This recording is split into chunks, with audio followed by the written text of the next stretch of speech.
The air in the sprawling exhibition hall of the Minerva Innovation Center hummed with a nervous energy, a palpable mixture of ambition, apprehension, and the faint, lingering scent of freshly polished linoleum. Sunlight, filtered through the high arched windows, cast long, shifting shadows across the meticulously arranged display booths. Young faces, taut with concentration or feigned nonchalance, moved amidst a throng of judges, investors, and media personnel. This was the final round of the Deadless Grand Challenge, a prestigious, year-long competition designed to unearth and champion groundbreaking solutions to global issues. The grand prize, a staggering £1 million, no strings attached, to be awarded to the individual or team whose project demonstrated the most transformative potential. Alara Vance, however, felt none of the polished confidence that seemed to emanate from her competitors. She stood beside her humble display, a meticulously constructed miniature prototype of a bioremediation system designed to purify contaminated water sources using a novel microbial blend. Her project, titled Aqua Rebirth, was a testament to countless sleepless nights, scavenged materials, and an almost obsessive dedication that had often eclipsed the demands of her part-time job at the local library and her responsibilities caring for her ailing younger brother, Thomas. The most glaring testament to her struggle, however, was not her project's modest presentation, a slightly warped plywood stand she'd borrowed from the community center, but rather the footwear she wore. Her shoes, once sturdy black loafers, were now a testament to protracted hardship. The left sole had peeled back at the toe, revealing a sliver of her sock, while the stitching along the arch of the right shoe had unraveled, causing the fabric to gape open like a forgotten mouth. They were clean, certainly, scrubbed assiduously with an old toothbrush that morning, but their decrepitude was undeniable. She had patched them with tape repeatedly, but the material had simply given way, worn thin by the ceaseless miles walked between home, the library, the university lab she sometimes snuck into after hours, and the various charity shops where she sought out discarded electronics for parts. A group of her rivals, sleek and self-assured in their designer suits and gleaming leather shoes, paused a few feet away, ostensibly examining a neighboring display. Alara recognized them. Marcus Thorne, heir to a renewable energy conglomerate, whose project involved an elaborate, but largely theoretical solar-powered desalination plant, and the Dubois twins Celeste and Etienne, whose intricate neurointerface for prosthetic limbs was undeniably impressive, albeit requiring astronomical funding to move beyond the theoretical. Marcus, with his immaculate silver tie clip and a smirk that seemed permanently etched onto his handsome face, caught her eye. His gaze drifted downwards, settling on her shoes. A faint, disdainful smile touched his lips, and he subtly nudged Celeste, inclining his head towards Alara's feet. Celeste, her perfectly coiffed blonde hair glinting under the lights, followed his gaze. A low, breathy chuckle escaped her, quickly stifled, but Alara felt it sting like a physical blow. Etienne, ever the quieter twin, merely raised an eyebrow, a flicker of something akin to pity, or perhaps just confirmation of her perceived low status, in his eyes. Alara felt a familiar flush creep up her neck. She tightened her grip on the edge of her plywood stand, wishing the floor would swallow her whole. This wasn't new. From the moment she'd arrived at the preliminary rounds months ago, her modest attire, her thrift store coat, and yes, always her shoes, had been a silent yet damning declaration of her background. The other contestants, many from privileged backgrounds, privately dubbed her the pauper prodigy, a whispered epithet that managed to sound both condescending and grudgingly respectful. But the humiliation, regardless of the accompanying awe, remained. She forced herself to breathe, to focus. Thomas. His weak coughs echoed in her memory. The soaring medical bills, the specialist treatments their meager savings couldn't cover, the decaying roof of their rented cottage. The Deadless Grand Challenge wasn't just a competition. It was their only hope. £1 million could change everything. It could buy Thomas the future he deserved, the one she'd promised him on those long, dark nights when his fever spiked and she held his small, frail hand. The day stretched on, an exhausting blur of presentations, questions from judges who peered at her prototype with a mixture of skepticism and curiosity, and the subtle, lingering discomfort of being perpetually underestimated. Her project, Aqua Rebirth, was simple in its elegance, relying on a specific bacterial consortium she had painstakingly isolated from a unique ecological niche, capable of breaking down stubborn industrial pollutants into harmless byproducts. Its strength lay in its scalability, its low cost of implementation, and its potential for rapid deployment in resource-poor regions. But it lacked the flashy, high-tech appeal of Marcus's theoretical energy systems or the Du Bois twins' neurointerfaces. It was mud and microbes, not microchips and AI. One judge, a stern-faced woman named Dr. Evelyn Reed, a renowned environmental microbiologist, spent a considerable amount of time at Alara's booth. Dr. Reed's reputation preceded her. She was known for her exacting standards and her no-nonsense approach. She bent close to the miniature filtration system, her spectacles perched on the end of her nose, scrutinizing the transparent tubes where the murky water was slowly, miraculously, clarifying. "Tell me again, Miss Vance," Dr. Reed said, her voice gravelly but not unkind, "about the unique properties of this particular microbial strain. Your proposal mentions its resilience in varied pH levels and temperatures. What allows for such adaptability?"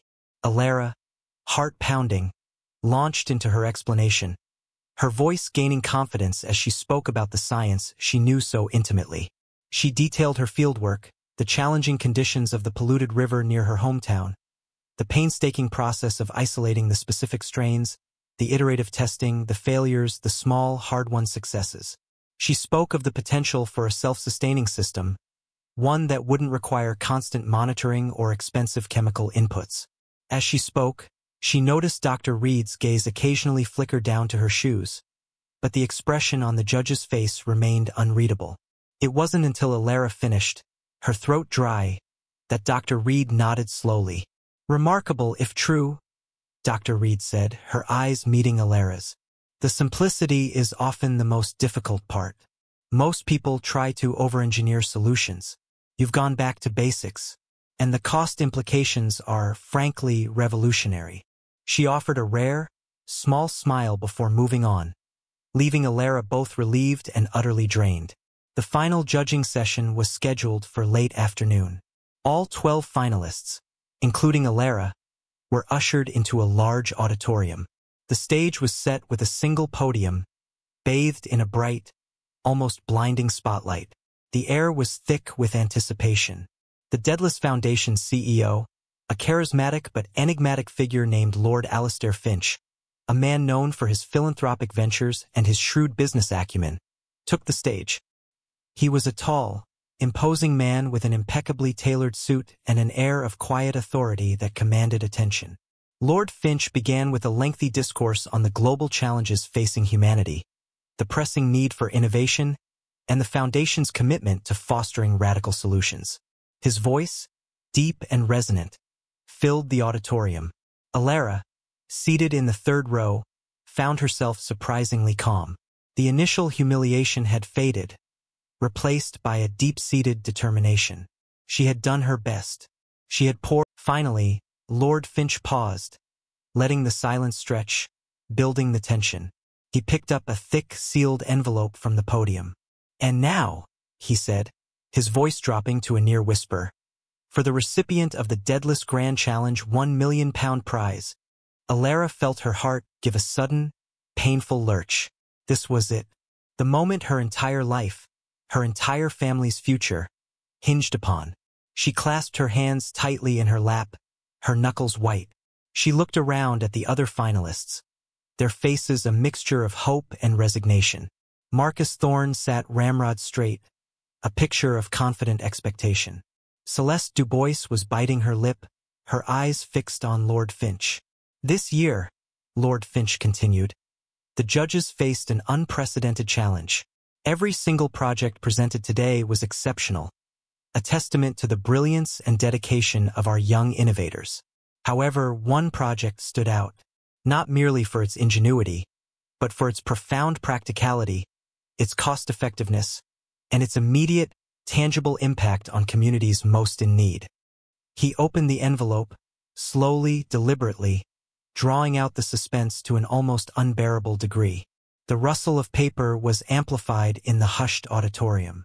"The winner of the Deadless Grand Challenge," Lord Finch announced, his voice suddenly booming, "for the Aqua Rebirth bioremediation system is Miss Elara Vance." A collective gasp swept through the auditorium, followed by a ripple of murmurs. Elara froze. Her name. He had said her name. For a moment, she thought she had misheard, that it was a cruel mistake. She looked around, expecting someone else to rise, someone else to claim the prize. But all eyes were on her. Marcus Thorne's jaw had dropped, his face a mask of utter disbelief. The Dubois twins stared, their usually composed expressions shattered by shock. "Miss Vance?" Lord Finch repeated, a gentle smile now on his face. "Please come up to the stage." Elara's legs felt like lead. Her mind, usually so sharp and analytical, was a chaotic jumble of disbelief and nascent elation. She pushed herself up from her seat, a strange, floaty sensation overwhelming her. As she began to walk down the aisle, the eyes of everyone in the room followed her. And as she approached the stage, the bright spotlight intensified, illuminating every detail, every imperfection.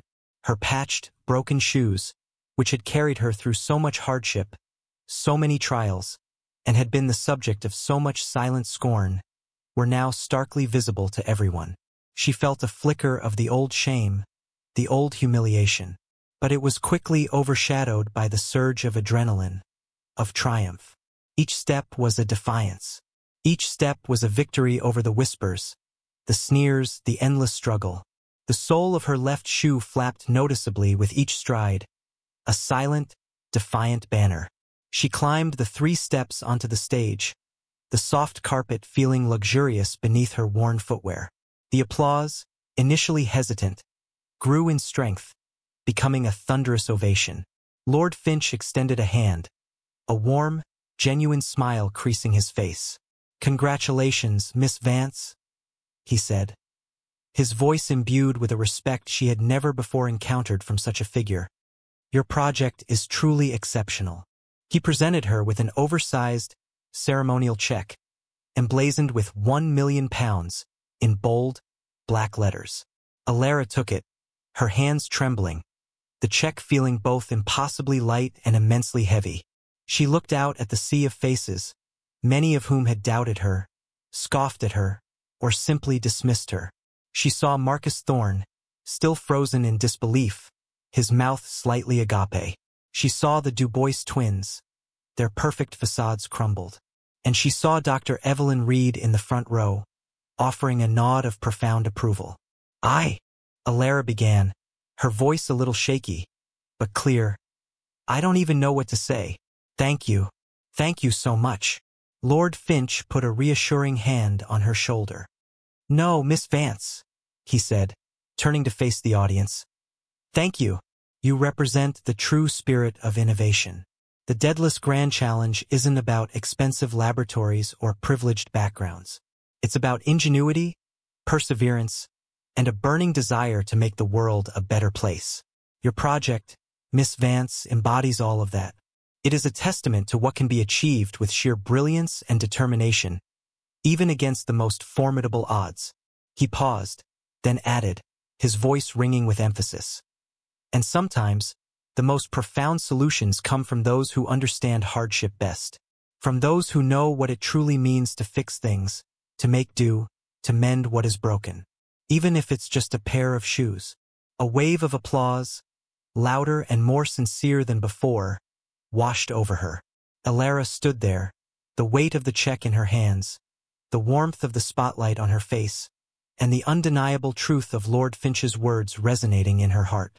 Her broken shoes, once a symbol of her poverty and humiliation, had, in that singular, glorious moment, become a testament to her unwavering journey, a defiant symbol of her triumphant rise. The sound of camera shutters clicking filled the air. Elara Vance, the girl with the broken shoes, had not just won a prize. She had stepped into a new future, carrying the promise of a better world for her brother, and for countless others. Her journey, steeped in the gritty reality of struggle, had culminated in a moment of pure, unadulterated victory, proving that true worth was never measured by the polish of one's footwear, but by the fire in one's spirit. The autumn morning air in Oakhaven was typically crisp, biting at the exposed skin, but inside the small, cluttered cottage that Alara Vance called home, the chill seemed to penetrate deeper, a constant reminder of the drafty windows and the perpetually inadequate heating system. Alara, at 20, possessed a quiet intensity, her slender frame belying a fierce intellect and an unyielding will. Her eyes, a striking shade of gray-green, were often shadowed by fatigue, a consequence of balancing her studies, a part-time job at the local library, and the unceasing demands of caring for her younger brother, Thomas. Thomas, 10 years old, was a whisper of a boy, frail and often breathless, afflicted by a rare, complex respiratory condition that had defied definitive diagnosis and treatment from their local doctors. His small, hacking cough was a constant, unsettling rhythm in their lives, a counterpoint to the ticking clock of their dwindling finances. Their mother, a warm but perpetually worried woman named Evelyn, worked 2 demanding jobs as a cleaner, her hands perpetually chapped and raw, yet still their collective income barely kept them afloat. The rent was always due, the utility bills a terrifying stack on the kitchen counter, and Thomas's escalating medical needs were a chasm swallowing their meager savings. The £1 million prize from the Deadless Grand Challenge was not merely a dream. It was a desperate, essential lifeline. Alara's journey to the Deadless Grand Challenge began not in a gleaming university laboratory, but in the forgotten corners of Oakhaven. Their town, once a thriving industrial hub, now bore the scars of dereliction. Abandoned factories, rusting machinery, and most concerningly, a river, the Oakhaven Brook, that ran thick and dark with years of accumulated industrial runoff. It was this river, a local blight often lamented but never addressed, that had ignited Alara's scientific curiosity. She'd spent countless hours observing its unnatural stagnation, the absence of fish, the sickly sheen on its surface. While her peers were engrossed in social media or part-time jobs at the local supermarket, Alara was poring over dusty textbooks borrowed from the library where she worked, learning about bioremediation, microbiology, and environmental engineering. Her inspiration for Aqua Rebirth had struck her during one particularly bleak afternoon, watching Thomas struggle to breathe during a particularly bad pollution warning. The idea was elegantly simple, yet profoundly complex in its execution. To harness naturally occurring, highly specialized microbial strains to break down industrial pollutants into harmless compounds. She didn't have access to sophisticated lab equipment. Her initial experiments were conducted in salvaged jam jars in their tiny, unheated shed, using rudimentary filtration systems fashioned from old plumbing pipes and discarded mesh. She scoured charity shops for defunct electronics, painstakingly extracting resistors, wires, and microchips, repurposing them for her prototypes. Her incubation chamber was a polystyrene cooler warmed by a salvaged aquarium heater. Her spectrophotometer was a jury-rigged contraption involving a smartphone camera and a homemade light filter. Her first major breakthrough came when she discovered a unique consortium of bacteria in a seemingly dead patch of soil near an old, forgotten tannery, a place where the Oakhaven Brook was at its most toxic. These microbes, she theorized, had adapted over decades, even centuries, to thrive in an environment hostile to almost all other life. Months of meticulous isolation, culturing, and testing followed, each small victory a buoy against the crushing weight of her circumstances. The application process for the Deadless Grand Challenge was daunting. It required detailed scientific proposals, financial projections, and a compelling personal statement. Alara had almost given up, convinced her amateur setup would be laughed out of contention. It was her tutor from her online science courses, a kindly, retired chemistry professor named Dr. Alastair Finch, no relation to the CEO, who had encouraged her, recognizing the raw talent and groundbreaking potential in her work. He had proofread her essays, helped her articulate her complex ideas with clarity, and pushed her to apply, insisting that true innovation wasn't confined to grand institutions. When the notification arrived, a thick, embossed envelope bearing the Deadless Foundation's distinctive crest, that she had been selected as one of the regional semi-finalists, Alara had felt a jolt of exhilaration mixed with terror. The regional rounds were held in a modern, gleaming science park near Manchester. This was her first exposure to the full scale of the competition and to the other contestants. Marcus Thorne, for instance. He arrived in a chauffeured car, his display booth a marvel of professional design, complete with animated holographic projections of his theoretical solar-powered desalinization plant. His clothes were impeccable, his confidence radiating like an aura. He was the son of Sir Julian Thorne, a titan in the renewable energy sector, and his project was backed by his father's immense resources and network. From their first interaction, Marcus exuded an effortless superiority, barely concealing his disdain for Alara's visibly humble setup. He'd casually remarked about the quaintness of her analog display, implying a lack of sophistication. Alara merely nodded, her face impassive, her resolve hardening. The Dubois twins, Celeste and Etienne, were equally formidable. Descendants of a long line of European industrialists and philanthropists, they possessed an almost preternatural calm. Their project, a highly advanced neurointerface for prosthetic limbs, was both visionary and undeniably complex. Their lab access, their resources, and their inherent social grace made them seem untouchable. Celeste, with her sharp wit and piercing blue eyes, often delivered veiled insults, thinly disguised as compliments, about Alara's organic approach. Etienne, the more reserved twin, simply observed, a calculating glint in his eyes. Alara's shoes became a silent, ever-present symbol of her outsider status. They were a pair of sturdy, black leather loafers she'd bought 3 years ago from a second-hand shop. They had seen her through countless shifts at the library, miles of walking to save bus fare, and endless hours in the chilly shed.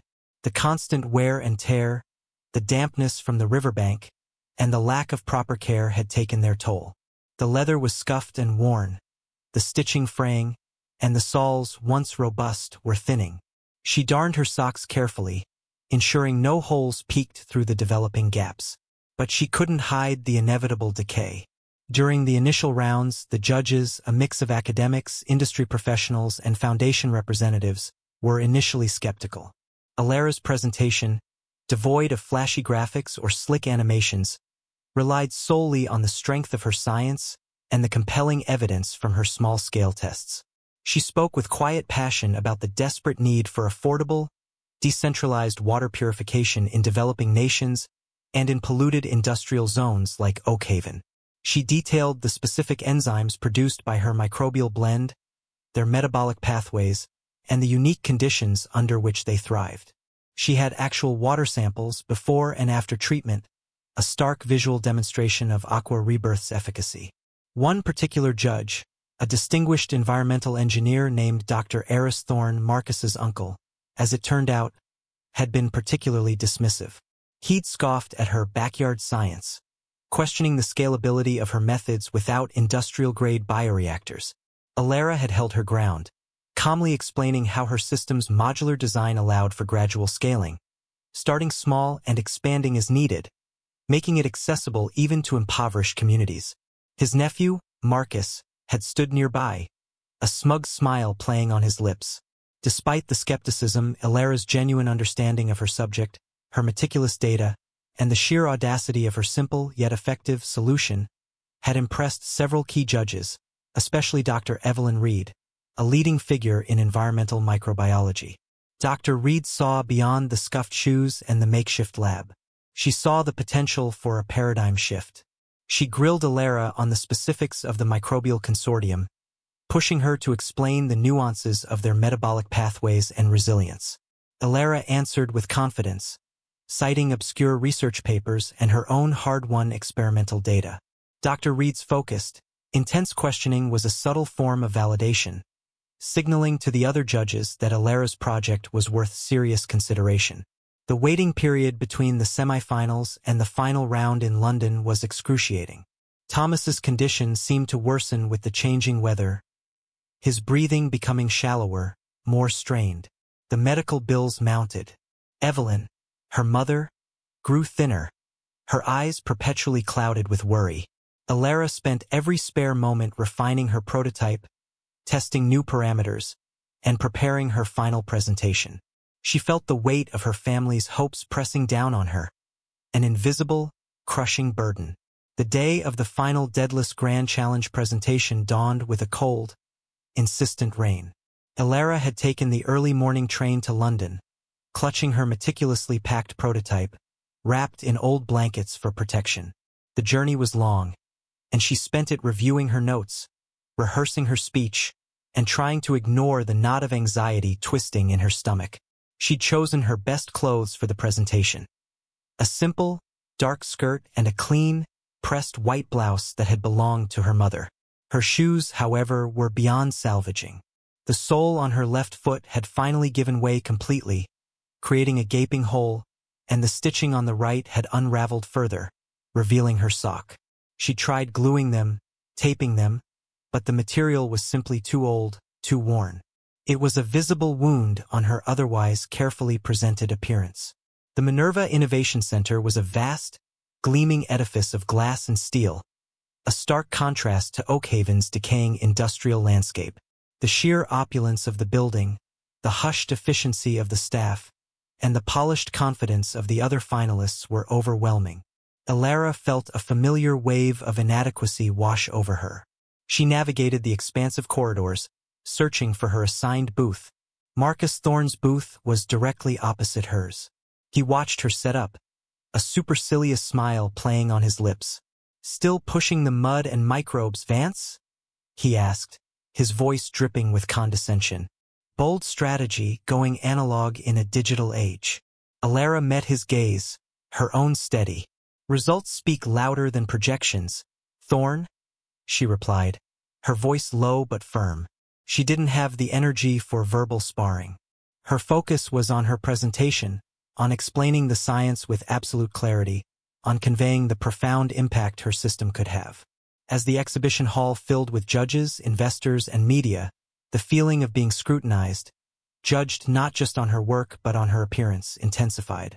She saw the subtle glances at her shoes, the whispered comments, the faint smiles that did not reach the eyes. It was a familiar burden, but today, it felt heavier, more oppressive. She kept her gaze fixed on her prototype, answering questions about flow rates, bacterial counts, and contaminant degradation with a detached professionalism that masked the turmoil within. Dr. Evelyn Reed visited her booth early in the day. She spent nearly an hour meticulously examining the prototype, reviewing the data, and asking probing questions. She leaned in, her voice pitched low. "Alara," she began, dropping the formal Miss Vance. A small, significant shift that did not go unnoticed by Alara. "Your work is profoundly important. The simplicity of implementation, the self-sustaining nature of the system, it addresses a critical global need with remarkable elegance. My only concern, and I'm speaking frankly here, is the scalability in a commercial sense. The Deadless Foundation looks for projects that can be replicated widely." Alara swallowed, her heart pounding. This was it, the core concern. "Dr. Reed," she began, her voice steady despite the tremor in her hands. "My system is designed for modularity. Imagine decentralized purification units, small enough for individual villages, but connectable to larger networks as infrastructure develops. The initial investment is minimal, relying on readily available materials and local labor for construction. Maintenance is low cost because the microbes are self-sustaining. This isn't about building enormous, expensive treatment plants that only developed nations can afford. It's about empowering communities to clean their own water using sustainable, natural processes. The technology itself is simple. The complex part was identifying and cultivating the specific bacterial consortium. Once that's done, it's about replication, not about building more sophisticated machinery." Dr. Reed nodded slowly, her expression thoughtful. "A compelling vision, Alara. A compelling vision indeed." She straightened up, then her gaze flickered downwards, lingering on Alara's broken shoes for a fleeting moment. A faint, unreadable expression crossed her face. Then she simply nodded again and moved on. Alara couldn't tell if the glance was one of pity or a silent acknowledgement of the struggle, or something else entirely. The day wore on, a relentless cycle of explanation and re-explanation. Alara found a strange, detached calm settling over her. She had done her best. She had presented her science with honesty and conviction. The rest was up to the judges. She watched as Marcus Thorne confidently presented his elaborate proposals to a throng of interested investors, his voice booming with self-assurance. She saw Celeste Dubois eloquently articulate the humanitarian potential of their neurointerface to a captivated audience. They were all brilliant, all deserving in their own way. But she knew that her project, while perhaps less flashy, possessed a raw, fundamental utility that few others could match.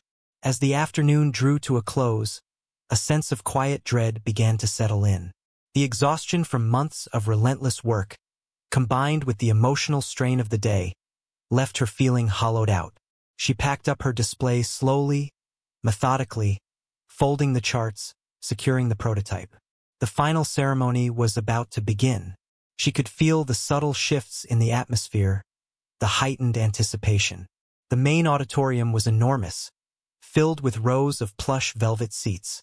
The air conditioning was set a little too high, and Alara shivered, wrapping her thin cardigan more tightly around herself. The Daedalus Foundation's CEO, Lord Alistair Finch, strode onto the stage. He was a man of immense presence, his gray hair impeccably styled, his suit tailored to perfection. He spoke with a quiet authority that commanded immediate respect. Lord Finch began his address by speaking of the Foundation's mission, the importance of innovation, and the exceptional quality of the finalist projects. He spoke about the diverse challenges facing the world: climate change, health crises, resource scarcity, and the urgent need for new solutions. He paused, looking out at the expectant faces in the audience. Then his gaze swept across the finalists seated in the front rows. "This year," he began, his voice resonating through the auditorium, the judging panel faced a truly formidable task. Each of the 12 finalists presented projects of extraordinary merit, demonstrating groundbreaking science, unparalleled dedication, and a clear vision for a better future. Alara felt her heart begin to pound, a frantic drum against her ribs. She clasped her hands, twisting them together, trying to control the tremor. This was it, the moment of truth. She closed her eyes for a fleeting second, picturing Thomas's small, pale face, his tired but hopeful smile. Lord Finch continued, describing the criteria for the ultimate prize: innovation, feasibility, potential for impact, and scalability. He then announced the various grants and distinctions awarded to the other finalists. Marcus Thorne's project received significant funding for further research and development, eliciting polite applause. The Dubois twins were lauded for their revolutionary neurointerface, securing partnerships with leading medical technology companies. Each announcement felt like a small, quiet stab to Alara's rapidly deflating hope. She clapped for her competitors, genuinely appreciative of their work, even as a creeping sense of inevitability began to settle over her. She had tried. She had given it everything. But perhaps her mud and microbes were simply too rustic for such a grand stage. Then Lord Finch paused, letting the silence stretch, deepening the suspense. He picked up a large, sealed envelope from the podium, his movements deliberate, almost ritualistic. The rustle of the paper was the only sound in the vast hall. "And now," he announced, his voice suddenly rising, filling every corner of the auditorium, "for the recipient of the Daedalus Grand Challenge £1 million prize. This year, the judges were unanimous. The winning project, in its elegance, its profound practicality, and its potential for immediate, transformative global impact, is..." Alara held her breath, her chest tight. "Aqua Rebirth, and the winner is Miss Alara Vance." The words seemed to echo in the sudden, stunned silence that followed. Alara felt a jolt, as if struck by lightning. Her name. He had said her name. She stared at the stage, her mind blank. Surely it was a mistake. She looked around, expecting someone else to stand up, but all eyes were fixed on her. Marcus Thorne's confident posture had collapsed, his face a picture of utter disbelief. The Dubois twins exchanged a swift, astonished glance, their composure momentarily shattered. Lord Finch, a gentle smile now on his face, repeated, "Miss Vance, please, come up to the stage." Alara's legs felt like lead, yet simultaneously weightless. Her body moved almost independently of her conscious will. She pushed herself up from her seat, her movements stiff, disbelieving. As she began to walk down the aisle towards the brightly lit stage, every eye in the room followed her. And as she approached the step, her shoes, the broken, worn-out loafers, with the gaping hole in the left toe and the unraveling stitching on the right, were starkly, undeniably visible. She felt a familiar prickle of shame, a flush creeping up her neck. But this time it was different. This time, the humiliation was eclipsed by a surge of pure, unadulterated triumph. Each step was a defiant declaration. Each step was a silent, resounding answer to every dismissive glance, every whispered snicker, every unspoken judgment. The flapping sole of her left shoe seemed to beat a quiet rhythm of victory. She climbed the 3 steps onto the stage, the plush carpet feeling incongruously soft beneath her battered footwear. Lord Finch extended a hand, his smile warm and genuine. "Congratulations, Miss Vance," he said, his voice imbued with a respect that was both surprising and deeply moving. "Your project is truly outstanding." He presented her with an oversized, ceremonial check, crisp and white, emblazoned with £1,000,000 in bold, black letters. Alara took it, her hands trembling, the check feeling both impossibly light and immensely heavy, a tangible representation of a new future. She looked out at the sea of faces, a blur of expressions. She saw Marcus Thorne, still frozen in disbelief. She saw the Dubois twins, their perfect facades crumbled. And in the front row, she saw Dr. Evelyn Reed, her gaze steady, offering a subtle, approving nod. Alara began, her voice a little shaky, but clear. "I don't know what to say. I'm incredibly grateful. Thank you. Thank you all." Lord Finch placed a reassuring hand on her shoulder, turning to address the audience. "No, Miss Vance," he said, his voice ringing with conviction. "Thank you. You embody the true spirit of innovation that the Daedalus Foundation seeks to champion. It is not about lavish funding or privileged backgrounds. It is about raw intellect, relentless perseverance, and a burning desire to solve the world's most pressing problems. Your project, Miss Vance, stands as a testament to what can be achieved with sheer brilliance and determination, even against the most formidable odds." He paused, then added, his gaze sweeping across the stunned faces in the audience. "And sometimes, the most profound solutions emerge from those who understand hardship best, from those who know what it truly means to fix things, to make do, to mend what is broken, even if it's just a simple, well-worn pair of shoes." A wave of applause, initially hesitant but quickly swelling into a thunderous ovation, washed over her. Alara stood there, the symbolic check clutched in her hands, the warmth of the spotlight on her face, and the undeniable truth of Lord Finch's words resonating deeply within her. Her broken shoes, once a source of her most profound humiliation, had, in that singular, glorious moment, become a testament to her unwavering journey, a defiant symbol of her triumphant rise against all expectations.